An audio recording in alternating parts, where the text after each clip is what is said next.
Hello from the Andrati studio live at ICSG 2016. My name is Ade, and joining me today is Mark Ossel, board member of the OSGP Alliance, the Open Smart Grid Protocol Alliance, and vice president emerging markets at Network Energy Services. Mark, you were in the top 40 list of smart grid influencers, so I think we're kind of in the presence of smart grid royalty here. So it's only fair that I ask you, what are you seeing in the market, the electricity market? What are the big trends to look out for? Well, thanks for asking. It's a great time right now. While energy has been around for 100 years, and utilities are used to invest with a timeline in mind of 40, 50 years. So we're sort of about the third wave of investments, which basically should carry them forward in the next decades.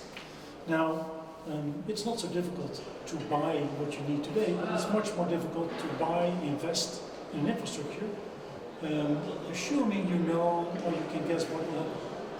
Now, what will happen, for sure, is decentralized generation. Solar panels, heat pumps will feed in energy anywhere in the grid. So we're at this time, we see the fundamental change starting to occur in the grid. From the old days, centralized generation, feeders, cables, providing energy everywhere. It's now basically becomes a very, very different architecture, a very different world where energy will be feed in everywhere. There will be storage of energy everywhere, decentralized, and the loads will be very different. From originally a few bulbs, it moves to a world where people have electrical cars. Keep in mind that, for instance, Netherlands, I'm Dutch, so I know the number. Last year, new car sales, and 10% was electrical or hybrid already. There are over 10,000 charging posts today. The grid was not built for such a kind of environment. So there are challenges, and these things will occur. So the major trend is, in fact, that where the grid has been very centralized till now, it will now become a decentralized grid, whereby energy will be generated everywhere, used, and the management of the grid will not happen centrally, but moreover by transformer area, where you'll see the feed-in, the storage, the cars charging. So the grid needs a three-layer architecture whereby management of the grid can be done at that level as well. Mark, another interesting theme that you mentioned, and this was the technology and standards, adoption of the right technologies and standards, and the concept of coping with the risk or uptake. What's your take on that? Well, it's an interesting topic as well, because there are many debates, seminars, and whatever on standards. And my advice to utilities is, listen, you can spend a lot of time on testing, investigating, talking about it, but a few things. Buy proven technology. There are lots of new things coming out every day. So if you don't want to spend a lot of money, be the guinea pig, buy something which is working good. But then as well, have an architecture which allows you to adopt new technology as you go. So don't stick into one technology or standard or protocol, but have an open architecture, adopting, being able to adopt innovative new technologies as they come, being open standards. Because new standards arise while we speak. For electrical cars, there were no standards a few years ago, like for solar. So new standards in metering, in communication technologies will arise, and be ready, have an architecture which basically allows you to adopt it without being stick to what you once decided. It's probably quite timely that you say this. We are at ICSG 2016, it's in Turkey, and there are regions around the world just like Turkey that are rapidly opening up and looking for rapid advancement. How relevant is, or how crucial is that message, that point of trying tested technologies, would that be to making a difference in these kind of countries on their path to smart grid? Yeah. I think the first step is, if one wants to move fast, they should look around for what's already done and learn from the utilities, who basically, mainly in Europe, have rolled out millions of meters, representing the Open Smart Grid Protocol Alliance, OSGP Alliance.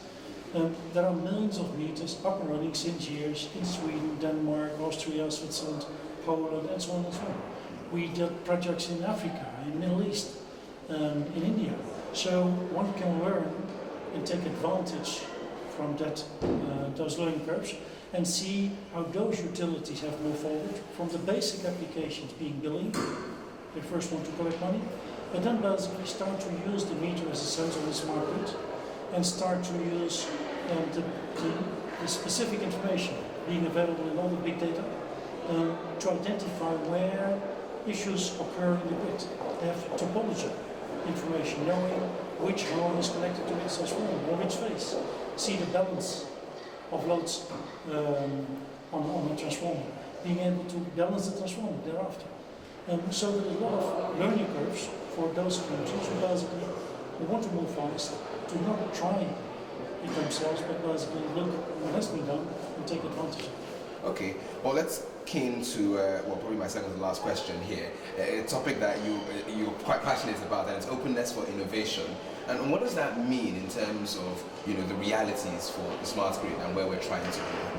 Well, what you do want to achieve is an environment allowing you to communicate not only with meters, but with all kinds of devices in your low voltage grid.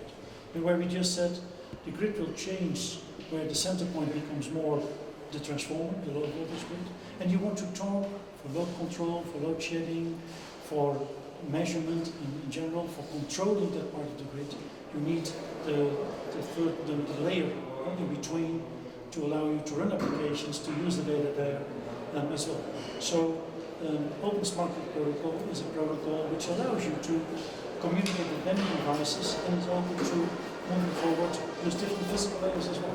So you need to have that flexibility and not spend a lot of time on trying to make the right choice forever. Okay, let's kind of round up this interview here on probably one of those top trending themes at the moment.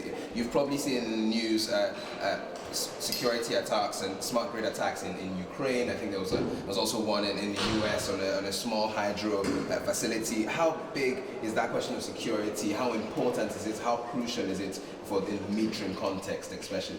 Well, it's a nice closing topic because it's growing by the day. And more cases are known where meters are hacked. Not only for playing fraud for the single meter, but basically it allows people to switch off meters, to switch off parts of the city or the city. So from different perspectives, not only the privacy perspective, but also controlling the grid by people with some bad ideas is becoming a big issue. So you need to take into account that you want technologies which allow you to move forward in security levels, while you know that over the next decade, any security level of today will be broken and you need to move on. So being able to update, upgrade whatever security you have to date in your system becomes vital. Leading edge security technology allowing you to basically move on and not get stuck with it and replace sooner than your business case predicted. And all your equipment becomes a vital decision in your whole smart metering, smart grid philosophy. Okay, well, thank you very much, Mark, for those insights. Thank you very much.